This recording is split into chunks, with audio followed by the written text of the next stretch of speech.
Okay, my friends. I'd like to tell you a story about you. Um,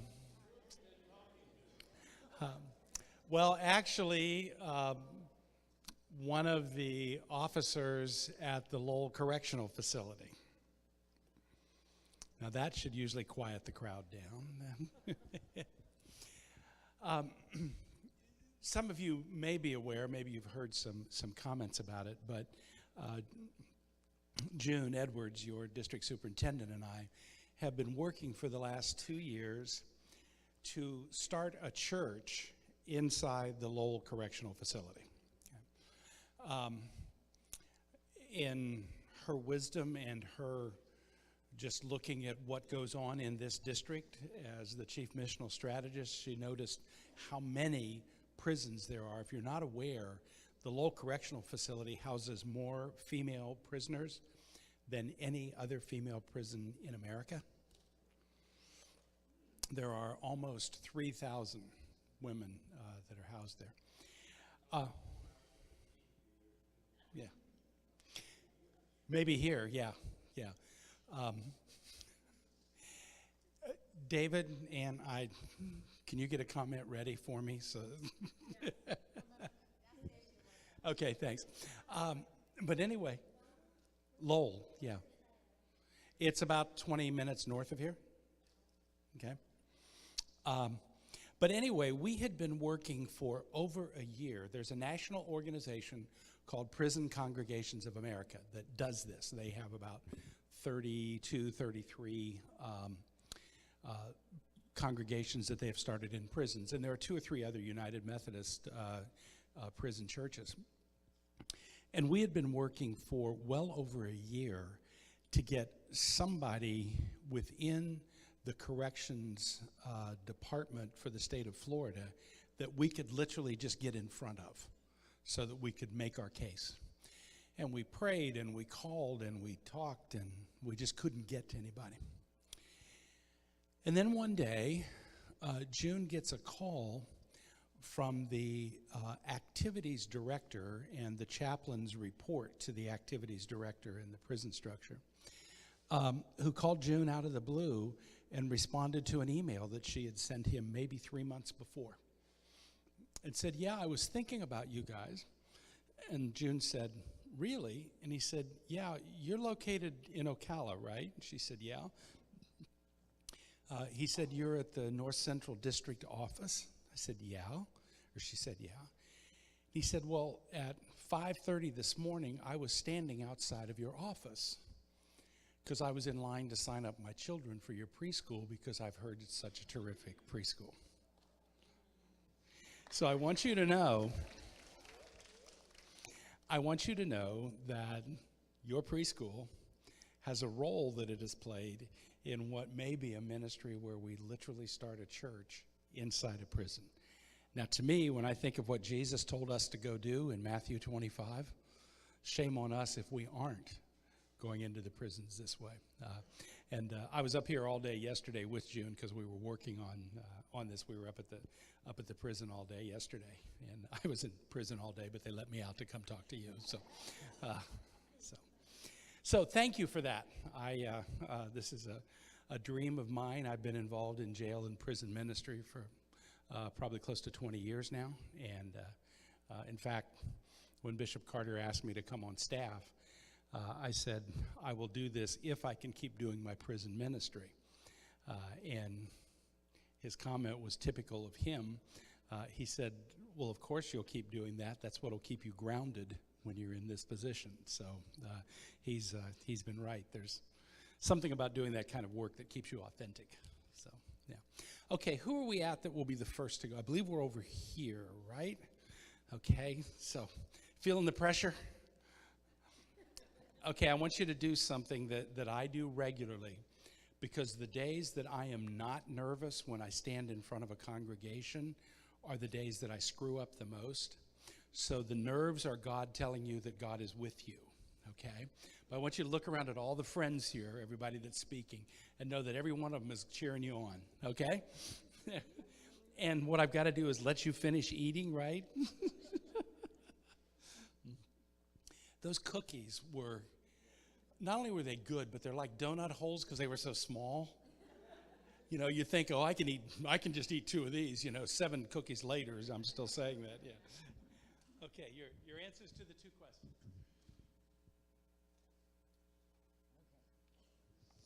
Our answer to where we are as our church, we discussed that we were somewhere between conservation and release. Some things we're doing really well with in conservation, but we're stuck a little bit to get to the release part. And we think we chose leadership as critical. We seem, in talking to, and again, I wish I had solutions to all these problems, but it just seems like sometimes we think that the church is run by a clique of people, and it seems that clique gets to be that way because there is nobody else stepping up to fill any positions that we're all getting much older. Other than Nancy, your table, and Lynn, your table's pretty young, so you don't have to worry about this one necessarily. But the rest of us are getting up there a little bit with more illnesses and problems with our bodies and things. So we're going to be, we're on the out. We're headed this way. And we don't see anybody coming this way to fill our positions.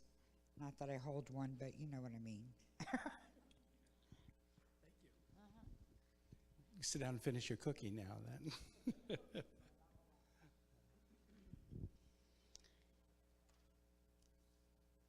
Well, we agreed that we were also in the conservation part of the cycle, but with some areas in the release. And the greatest challenge we talked about was no urgency, and that has to do, I think, with the complacency, being in that conservation part of that cycle. And but at the same time, sometimes it's also structure dominates, because most people don't like change, and unfortunately, if you're going to have a release of a radical sense, there's going to be changes, and that's hard for some people to overcome. So that's kind of, our table kind of went with urgency with a slice of structure. Okay. What's that statement about how many United Methodists does it take to change a light bulb? You know, change? You mean we're going to change something? You know. Yeah. Price. You've got to have a committee to change the light bulb. The other one I heard was it takes 9 people, 1 person to change the light people, and 8 people to say they like the lighting better before the new bulb was put in too. So, yeah.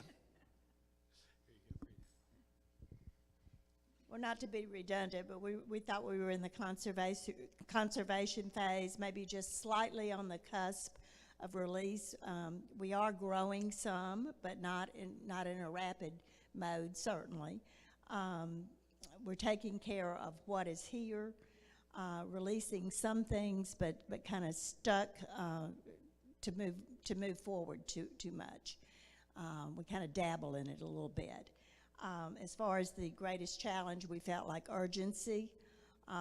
We don't realize there is a need, or we kind of have tunnel vision about the need. Do we really think it's a worthy church-wide need? Change is hard. Change is hard, yes. I've gotten out of order here. I hope you'll just hang with me here. Am I out of order?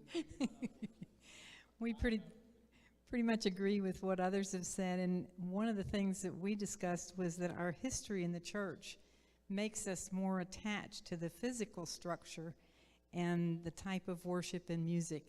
And many of us here relate to that, I'm sure, that we're just basically attached to what we've had in our background and in our history.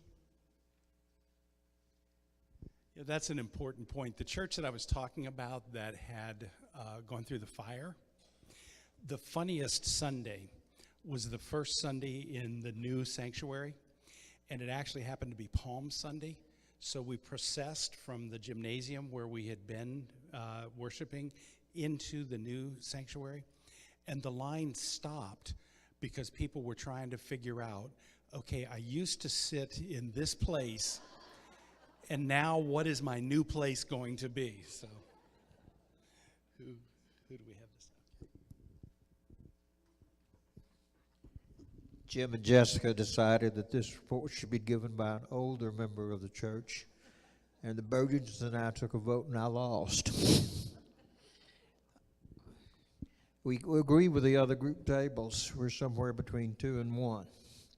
And so far as the road learnings, and we are just before the decision for release, still in conservation, but just before making that decision. On the sad part, this is colored by the fact that 3 of us here, the Burgessons and I, saw firsthand the end of a 146-year-old Methodist church in Tampa, Florida, that had made the wrong decision to move forward. So it can happen here. The plus and the brighter side is we have resources from the conference, and we have resources that make our decision, if we would only take it, very, very positive. And that is why, if we can limit our structure to where decisions can be made, do it as quickly as possible, then our trust in God will take us forward. And that's our table. That's a good word, John. Thank you. Who's the current spokesman back here? You. It's been rotating leadership, so I wanted to know. So, like everybody else, we kind of said we were in that conservation phase, but then I'm going to change it since I have the microphone. I think we're actually in the release phase, and we're, hate to use the word scared, I think we're reluctant to let go as a church. So we all struggled with the learnings because first thing we said, oh, it's a blend of number 1 and number 2. No, it's a blend of 2 and 4. Then the bottom line came, if we truly trust God, let's release. So that's where we ended. Thank you. Thank you. Here? Coming over your right shoulder. We agreed with conservation that that's where we are, and we believe that number 1 and number 2, the no urgency and structure, dominates the ministry. So we agreed pretty much with, what everybody else had said there.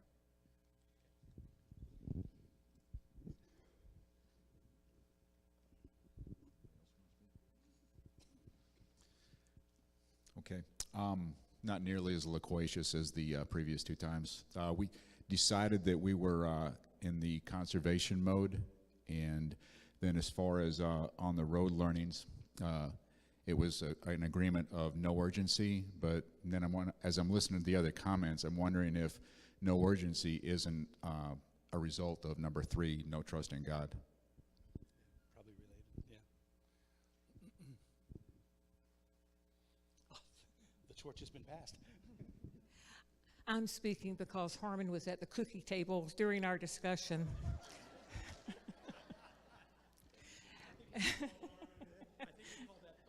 Yes, we agree with the rest of the tables. The learnings would probably be because of the no urgency. We're kind of complacent, and we've said we would like to see this happen, but we don't really get into the action part of it. And then on the cycle, was it compliance? conservation, but a point could be made along that line on where we are. We kind of discussed, you know, we could be at the top of it, we could be at the middle of it, and we could be at the going up stage. But anyway, we're somewhere in that swing. Thank you. Okay. So let's, it seems to me that there was a consensus that you're in conservation, maybe moving towards release. Seemed to be kind of the sense that I got of the of your thoughts here. And I was fascinated, as I mentioned to you, your guinea pigs for a day. So I was fascinated by the wonderful way several of you connected urgency to trust in God. And I will admit, I hadn't made that leap yet. I had thought of them as separate issues. So I'm going to spend some time reflecting on that. So when the book comes out about all of this, I'll give you credit for, for doing that. So, okay, well, we're going to transition now into kind of a general conversation of where you go from here.